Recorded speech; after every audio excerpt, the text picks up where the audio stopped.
বাজিরাও পেশোয়ার অভিষেক হবে কাল সকালে। কীর্তনী এসেছে গ্রামের থেকে। মন্দিরে ছিল না তার স্থান, সে বসেছে অঙ্গনের এক কোণে পিপুল গাছের তলায়।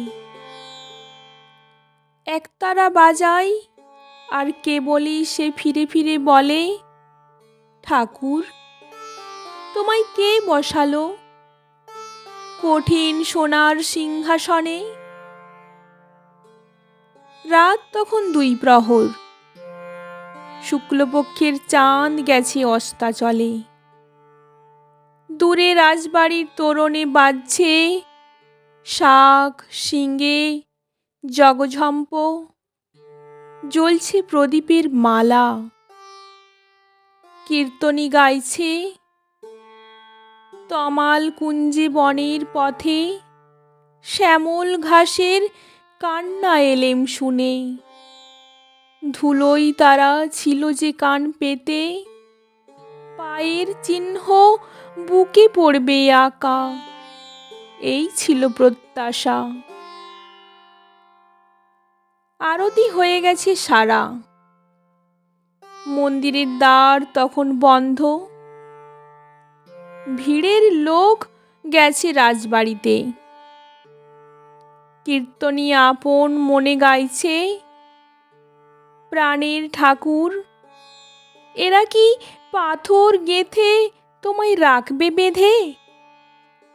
তুমি যে স্বর্গ ছেড়ে নামলে ধুলোয়, তোমার পরশ আমার পরশ মিলবে বলেই।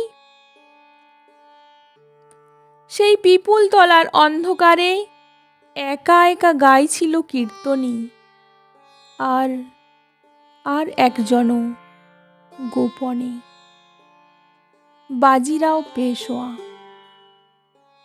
শুনছিল সে, তুমি আমায় ডাক দিয়েছ আগল দেওয়া ঘরের থেকে। আমায় নিয়ে পথের পথিক হবে, ঘুচবে তোমার নির্বাসনের ব্যথা। ছাড়া পাবে হৃদয় মাঝে, থাকবে ওরা পাথরখানা নিয়ে।